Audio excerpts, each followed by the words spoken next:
រឿងខ្មោចយាយព្រឹកផ្ទះមួយនៅឯក្នុងភូមិនៅក្នុងបរិវេណនៃផ្ទះសម្បូរទៅដោយដំណាំសម្រាប់ហូបផ្លែនិងបន្លែបៃតងជាច្រើនមុខដែលសម្លឹងមើលទៅពីខាងក្រៅគួរឲ្យចង់រស់នៅព្រោះថានៅជុំវិញនៃផ្ទះនោះមិនមានសូម្បីតែសម្រាមបន្តិចណាសោះឡើយគឺម្ចាស់ផ្ទះមួយនោះគាត់មានអនាម័យដោយគោរពប្រណិប័តន៍តាមគោលការណ៍ដូចជាហូបស្អាតផឹកស្អាតរស់នៅស្អាតអនាម័យខ្លួនប្រាណដោះលាងដៃជាមួយនឹងសាប៊ូមុននឹងចាប់កាន់អាហារបរិភោគម្ចាស់ផ្ទះមួយខ្នងនោះមានឈ្មោះថាយាយព្រឹកនិងតាជូគាត់ទាំងពីរមិនមានកូននោះទេរស់នៅតែពីរនាក់យាយហើយនឹងតាម្លោះហើយទើបគាត់ទាំងពីរថែរក្សាសុខភាពបានយ៉ាងល្អដោយមិនហូបរបស់ដែលទិញពីខាងក្រៅមកនោះទេគឺគាត់ហូបតែបន្លែដែលគាត់ដាំដោយខ្លួនឯងនៅក្នុងផ្ទះតែប៉ុណ្ណោះលើកលែងតែត្រីហើយនិងសាច់ដូច្នេះហើយតាជូនិងយាយព្រឹកវ័យម្នាក់ចូល80ឆ្នាំថ្លៃទៅហើយគាត់នៅតែមានសុខភាពរឹងមាំមិនទ្រុឌទ្រោមបន្តិចណាសោះនោះឡើយ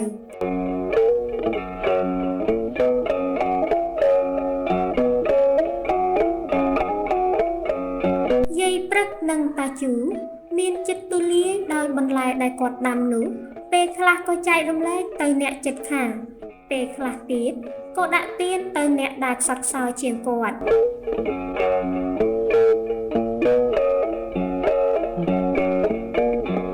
មានពេលមួយយាយព្រឹកគាត់ក៏ប្រើតាជូឲ្យទៅទិញគ្រឿងស្លព្រោះតែគាត់ទៅពុំបានដោយសារតែសម្លកំពុងតែនឹងពុះនៅលើចង្ក្រានទៅហើយណែតាវាទៅទិញស្ករសនៅរោងមេកាព្រិចឲ្យខ្ញុំតិចមកតាវាសម្លពុះទៅហើយរកស្ករដាក់តែបែរជាអស់ទៅហើយបើខ្ញុំទៅក្រែងលោវារលត់ភ្លើងឬក៏វាខ្លោចអស់ទៅមិនអីទេចាំខ្ញុំទៅទិញក៏បានដែរយាយវាអូហើយទិញប្រមាណដែរនងយាយវាលុយនៅក្នុងកតាបឯនោះតាវាឯងទិញតែ500មកបានហើយបញ្ញាប់មកបន្តិចមកណាតាវាកុំនៅឯអង្គយូរពេកអីបញ្ញាប់យកមកស្លោនិយាយរួចតាជូក៏ចេញទៅទាញកង់ជិះចេញទៅ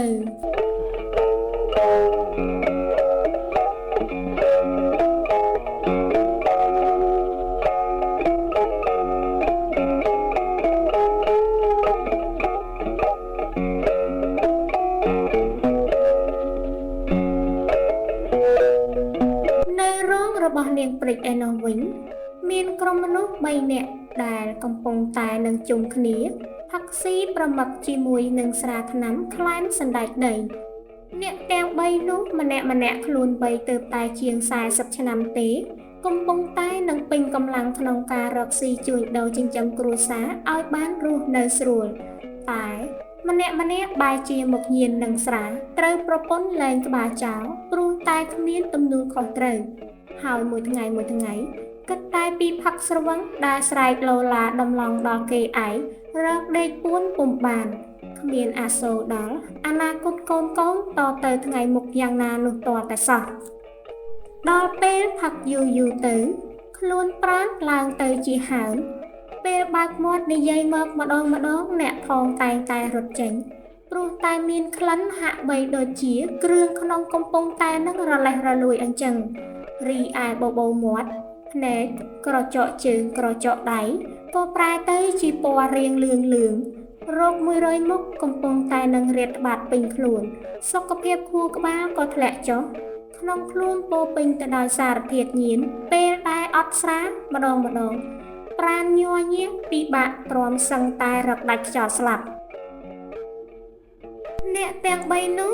មកប្រមឹកតាំងពីព្រលឹមនាងព្រិចបើកតូបលក់ដូរមកម្លេះបានបន្តិចតាជូជិះកង់ចូលទៅដល់ទុកកង់នៅឯម្ខាងរួចក៏ដើរចូលទៅណែនឹងព្រិចឲ្យស្ករសពូ500មកអញយ៉ាស្មានតែដល់ណែទេបើតាមពិតទៅតាជូលោកមីអញសោះវ៉ៃលីស្មានហ្នឹងមើលទៅម្នាក់សវឹងជោគជាំទប់ខ្លួនរលែងជាប់ទៅហើយគ្មានគិតទៅរកស៊ីស្អីទេពូអស់ឯងនេះប្រពន្ធគ្នាខំដែលរកស៊ីលក់ដូរឲ្យត្រកយកលុយមកចិញ្ចឹមកូន ចំណែកឯងវិញណា ដើរផឹកស្វឹងដោយតាមចាំផ្លូវឲ្យដូចឆ្កែអញ្ចឹង លោកមីចង់ថាអីឲ្យក្មួយក៏ថាទៅតែឲ្យក្មួយសំ2000មើកដកមេបតទៀត អញគ្មានលុយឲ្យអាពួកឯងនោះទេវ៉ៃយាយអញឲ្យតែ500មកទិញស្ករសទេហើយបើអញមានណាអញក៏មិនឲ្យអាពួកអស់ខ្មោចទាំងរស់ឯងនឹងដែរ និយាយរួចតាជូក៏យកស្ករសរួចដើរចេញទៅរកកន្លែងកង់របស់គាត់ទៅពេលដែលតាជូដើរចេញទៅនាយប្រមុខម្នាក់ក៏ស្រែកបន្តពីខាងក្រោយថា យើអាប៉ាចាស់នេះសុំលុយមិនបានហើយថែមទាំងមកដៀលអញរីទៀតว่าហើយជាចង់ធ្វើជាខ្មោចនៅយាមផ្ទះហើយមើលទៅចាំមើលតែយប់នឹងដឹងគ្នាហើយអាប៉ាឯង នាងព្រិចលឺហើយភ័យខ្លាចក្រែងតែនាយនោះទៅធ្វើបាបដល់យាយនិងតាដោយដែលគេបាននិយាយក៏រកពេលនឹងទៅប្រាប់តែដោយសារតែជាប់រវល់នឹងការលក់ដូរទើបមានតែរងចាំរហូតដល់បិទតូបរីឯតាជូវិញពេលត្រឡប់ទៅដល់ផ្ទះវិញយាយព្រឹកក៏សួរថា ហីហើយមិនក៏ទៅយូអីក៏យូមេតាវាត្រឹមនឹងសោះហ្នឹង យាយវាចុះតម្រាំតែជីកង់ទៅដល់ហើយនៅចាំនាងព្រិចវាដាក់ឲ្យទៀតហើយពោលទៅជួបអាពួកបំមាក់នៅទីនោះវាសុំលុយអញ្ញាយទៀតហ្នឹងហើយពួកអស់នេះពេលណាទៅបិចេះភ្ញាក់ខ្លួនរកស៊ីត្រឹមត្រូវនឹងគេទៅណោះ កុំទៅតមាត់អីជាមួយនឹងពួកនោះអីច្រើនតាវាមើលទៅបែបគ្មានថ្ងៃភ្ញាក់ខ្លួននោះទេមានតែរងចាំដល់ពេលដែលត្រូវចូលក្នុងមឈូសហើយមើលទៅ បើគិតទៅណាយើងគ្មានកូនក៏មួយយ៉ាងដែរយាយវាព្រោះខ្ញុំមើលទៅក្មេងៗសម័យឥឡូវនេះពេលជួបគ្នាម្ដងគ្មានអីក្រៅពីអួតគ្នាអារឿងផឹកសូរ៉ាអីនោះទេហើយមិនចេះអៀនមាត់សោះ ណាហើយខ្ជិលទឹកច្រើនណាតាវាគិតច្រើនទៅនាំតែជាក្បាលអត់ប្រយោជន៍ទេតាមតាណាទៅ ខ្ញុំវាទៅផ្នែកពេកហ្នឹងយាយវា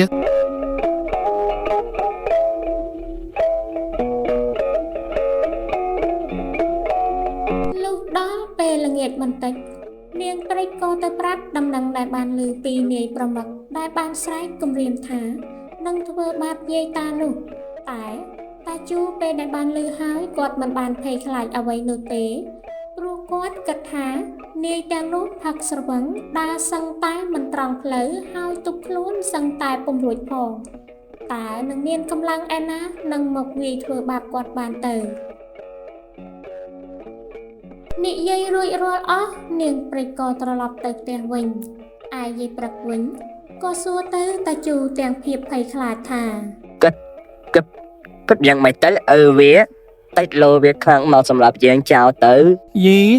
កុំទៅគិតច្រើនអីយាយវាកុំទៅភ័យអីពួកផឹកស្វឹងចឹងវាមិនហ៊ានមកនោះទេវាគ្រាន់តែនិយាយចោលទៅឲ្យយើងខ្លាចវាទៅទេ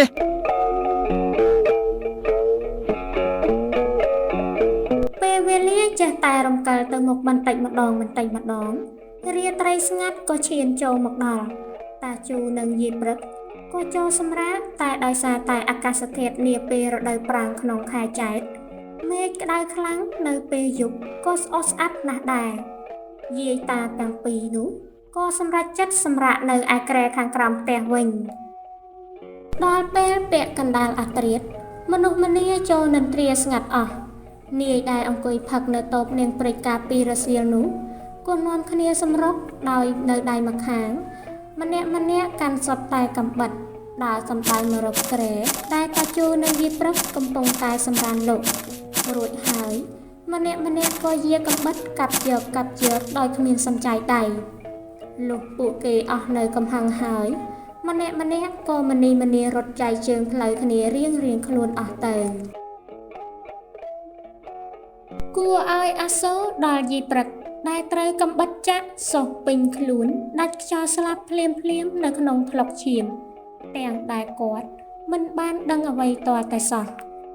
ចំណែកឯតាជូវិញមិនទាន់អស់សង្ខារនៅឡើយនោះទេដោយគាត់រងនៅរបួសធ្ងន់ធ្ងរវេទនាជាងស្លាប់ទៅទៀតរហូតដល់ព្រឹកឡើងទើបមានអ្នកស្រុកផ្អើលឈូឆោទៅ មើលនឹងជួយសង្គ្រោះតាជូទៅកាន់មន្ទីរពេទ្យឯសពយីព្រឹកវិញក៏ត្រូវគេធ្វើបុណ្យទៅតាមប្រពៃណី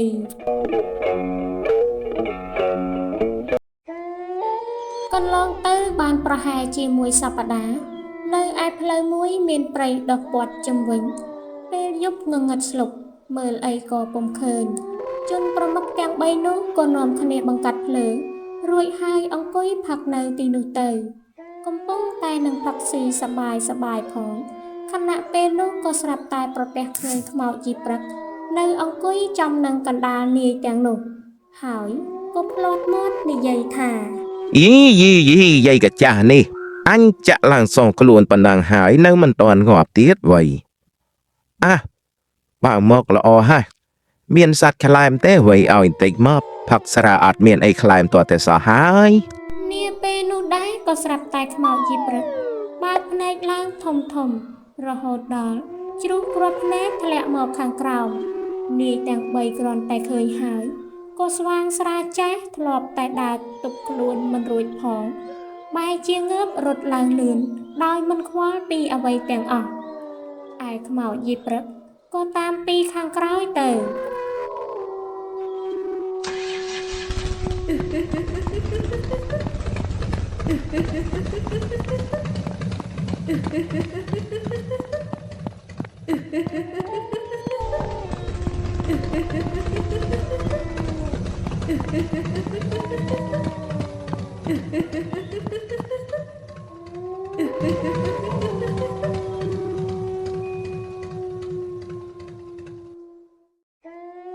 ដល់រត់អស់កម្លាំងទៅមុខទៀតក៏លែងរួចនាយទាំង3ក៏ឈប់ហើយលុតជង្គង់លើកដៃសំពះជីព្រឹកដោយសន្យាថានឹងចូលទៅកែខ្លួននៅឯមណ្ឌលកែប្រែហើយពេលចេញមកវិញនឹងធ្វើជាមនុស្សត្រឹមត្រូវរកស៊ីចិញ្ចឹមប្រពន្ធកូនដូចអ្នកផងលុះពួកគេនិយាយចប់សពគ្រប់ហើយក៏ឃើញខ្មោចយីព្រឹករលាយបាត់ទៅ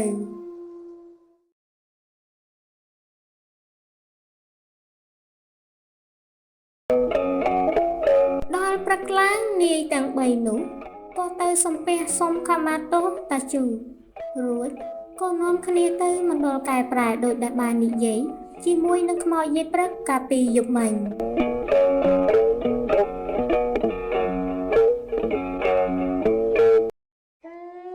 លុះដល់យប់ឡើងក៏ប្រទះឃើញខ្មោចយីព្រឹកនៅឈរមាត់របងផ្ទះហាក់បីដូចជានៅរងចាំអ្វីម្យ៉ាងមួយសន្ទុះក្រោយមកតាជូក៏ដើរចេញមករួចក៏និយាយថានៅចាំខ្ញុំយូរទេយាយវាមិញនេះលោកមកតែនៅលាញៀតលាបងលាប្អូនលាផ្ទះព្រៀងយូរបន្តិចតោះឥឡូវតោះយើងទៅតាជូដែលដើរចេញមកនោះតាមពិតជាដួងព្រលឹងនោះទេ